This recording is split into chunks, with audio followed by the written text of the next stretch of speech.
বাড়তি নিরাপত্তা। বিকেল 4টায় ফেনী সরকারি পাইলট মাঠে বক্তব্য রাখবেন তিনি। এ বিষয়ে জানাতে সেখান থেকে সরাসরি যুক্ত হচ্ছেন সহকর্মী সুলাইমান ডালিম। ডালিম, জানাবেন যে বিএনপির সমাবেশ ঘিরে নেতাকর্মীরা আসতে শুরু করেছেন কিনা এবং সার্বিক নিরাপত্তা ব্যবস্থা কেমন?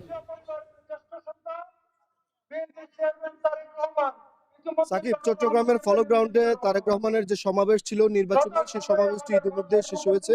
তিনি সেখানে বক্তব্য দিয়েছেন। আমরা ফেনীর যে নেতাকর্মী রয়েছে তাদের সাথে কথা বলেছি। তারা আমাদেরকে যেমনটি জানিয়েছেন যে চট্টগ্রাম থেকেই তাদের নেতা তারেক রহমান ইতিমধ্যেই ফেনীর উদ্দেশ্যে রওনা করেছেন। পথিমধ্যে চট্টগ্রামের মিরসরাই এবং সীতাকুণ্ডে দুটি পথসভা রয়েছে এবং সেখানে তিনি বক্তব্য দেওয়ার কথা রয়েছে। নেতাকর্মীরা যেটি জানিয়েছেন যে বিকাল 4টা নাগাদ ফেনীর যে পাইলট মাঠের যে সমাবেশ, সেই সমাবেশে তাদের নেতা এসে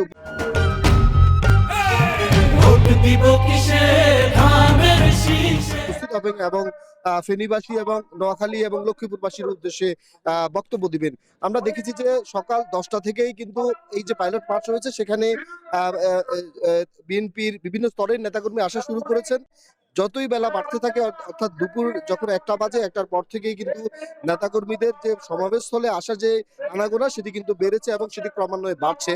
বিএনপি নেতারা যেটি বলছেন যে 3টা নাগাদ এই পাইলটের যে মাঠ রয়েছে সেটি কানায় কানায় পরিপূর্ণ হবে এবং ফেনী শহরের অন্যান্য যে খালি জায়গাগুলো রয়েছে সেখানেও কিন্তু বিএনপির যে নেতাকর্মীরা রয়েছে এবং সাধারণ মানুষের যে জনস্রোত এখানে হবে বলে তারা মনে করছেন। বিএনপি নেতারা যেটি বলছেন যে তারেক রহমান এই যে ফেনীতে বেগম খালেদা জিয়া তার পৈতৃক নিবাস, এখান থেকেই খালেদা জিয়া 5 বারের বেশি কিন্তু নির্বাচিত হয়েছিলেন।